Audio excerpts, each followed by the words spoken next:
Hello, welcome to Best Movies channel.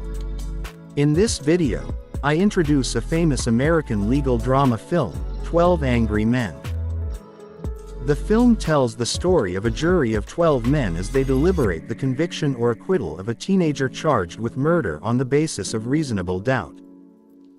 Disagreement and conflict among the jurors forces them to question their morals and values. It stars Henry Fonda, Lee J. Cobb, Ed Begley, E.G. Marshall, and Jack Warden. It is regarded by many as one of the greatest films ever made. In the rest of the video, I will tell the story of the film, so stay with me.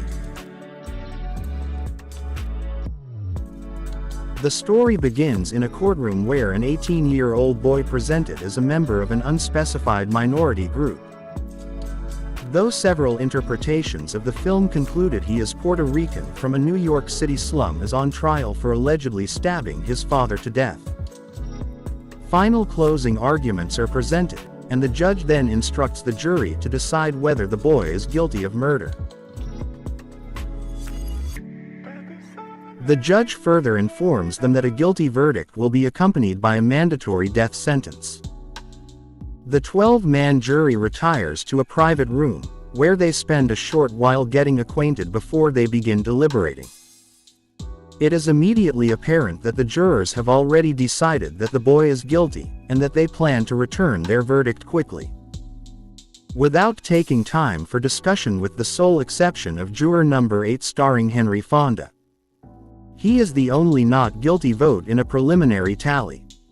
He explains that there is too much at stake for him to go along with the verdict without at least talking about it first.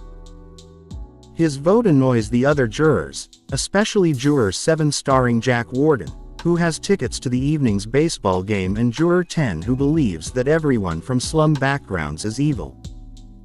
The rest of the film's focus is the jury's difficulty in reaching a unanimous verdict. While several of the jurors harbor personal prejudices, Juror 8 maintains that the evidence presented in the case is circumstantial, and that the boy deserves a fair deliberation.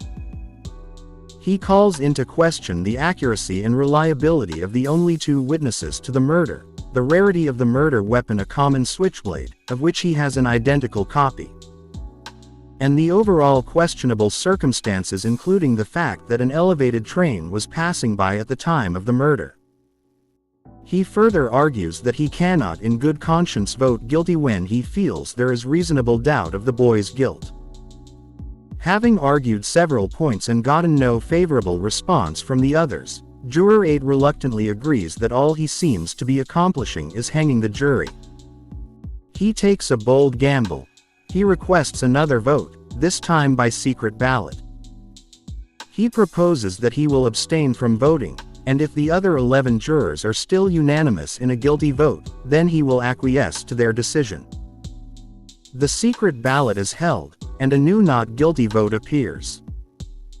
Juror 9 is the first to support Juror 8, feeling that his points deserve further discussion. Juror 8 presents a convincing argument that one of the witnesses, who claimed to have heard the boy yell "I'm going to kill you" shortly before the murder took place, could not have heard the voices as clearly as he had testified, as well as stating that, "I'm going to kill you," is often said by people who do not mean it literally. Juror 5, who had grown up in a slum, changes his vote to not guilty. This earns intense criticism from Juror 3, who accuses 5 of switching only because he's sympathetic towards slum children. Soon afterward, Juror 11 questions whether the defendant would have reasonably fled the scene and come back 3 hours later to retrieve the knife, then also changes his vote. Upon the end of an experiment, the jury finds that the witness wouldn't have made it to the door in enough time to see the defendant running out. Some of the jurors conclude that, judging from what he heard earlier, the witness must have merely assumed it was the defendant running. Juror 3, growing more irritated throughout the process, explodes in a rant, "He's got to burn. He's slipping through our fingers." Juror 8 takes him to task, calling him a self-appointed public avenger and a sadist. saying he wants the defendant to die purely for personal reasons rather than the facts. Juror 3 shouts, "I'll kill him," and starts lunging at 8 but is restrained by 2 others. 8 calmly retorts, "You don't really mean you'll kill me, do you?" Thus, proving the point he mentioned earlier. Jurors 2 and 6 also decide to vote not guilty, tying the vote at 6-6. The storm breaks, it begins to rain heavily, meaning that the baseball game Juror 7 had tickets to will be cancelled. When Juror 4 states that he doesn't believe the boy's alibi, which was being at the movies with a few friends at the time of the murder because he couldn't remember what movies he saw 3 hours later. 8 tests how well 4 can remember the events of previous days. When 4 only remembers the events of the previous 5 days, 8 explains that being under emotional stress can make you forget certain things, and since 4 hadn't been under emotional stress, there was no reason to think the boy could remember the movie he saw.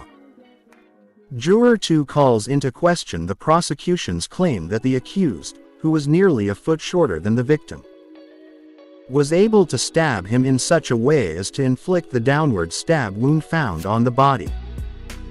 Jurors 3 and 8 conduct an experiment to see if it's possible for a shorter person to stab downward into a taller person. The experiment proves that it's possible, but Juror 5 then explains that he had grown up in the middle of knife fights in his neighborhood, and shows, through demonstrating the correct use of a switchblade, that no one so much shorter than his opponent would have held a switchblade in such a way as to stab downward, as it would have been too awkward. Rather, someone that much shorter than his opponent would stab underhanded at an upwards angle. This revelation augments the certainty of several of the jurors in their belief that the defendant is not guilty.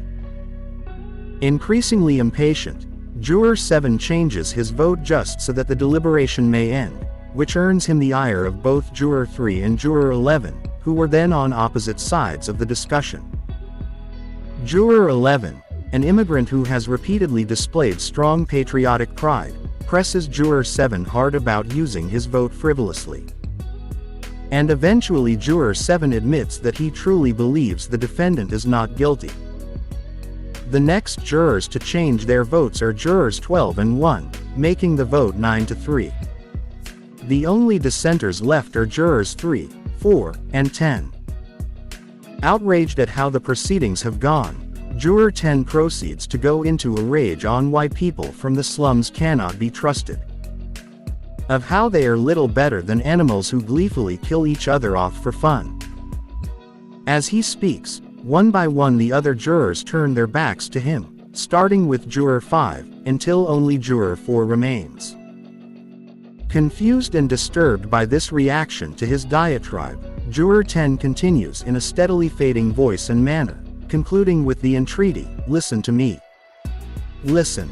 Juror 4, the only juror still facing him, tersely responds, "I have." "Now sit down and don't open your mouth again." Juror 8 speaks quietly about the evils of prejudice, and as he does, the other jurors slowly resume their seats. When those remaining in favor of a guilty vote are pressed as to why they still maintain that there is no reasonable doubt, Juror 4 states his belief that despite all the other evidence that has been called into question, the fact remains that the woman who saw the murder from her bedroom window across the street through a passing train still stands as solid evidence. After he points this out, Juror 12 changes his vote back to guilty, to make the vote 8-4 again. Then Juror 9, after seeing Juror 4 rub his nose which is being irritated by his glasses, realizes that, like Juror 4, the witness who allegedly saw the murder had impressions in the sides of her nose, indicating that she wore glasses, but out of vanity did not wear them in court. He cannily asks Juror 4 if he wears his eyeglasses to sleep, and Juror 4 admits he doesn't. No one does. Juror 8 explains that there was thus no reason to expect that the witness happened to be wearing her glasses while trying to sleep. And he points out that the attack happened so swiftly that she would not have had time to put them on. After he points this out, jurors 12, 10, and 4 all change their vote to not guilty. At this point, the only remaining juror with a guilty vote is juror 3. A long argument with juror 8 culminates in 3 revealing that he had had a poor relationship with his son, and his anger over this fact is the main reason he wants the defendant to be guilty. Juror 3 loses his temper and tears up a photo of himself and his son, then suddenly breaks down crying and changes his vote to not guilty, making the vote unanimous. As the jurors leave the room, 8 helps the distraught 3 with his coat in a show of compassion. The story ends when the friendly jurors 8 and 9 exchange names, and all the jurors descend the courthouse steps to return to their individual lives. And finally, I hope you will see this movie completely and enjoy watching it. I would be happy if you could comment your opinion about this movie.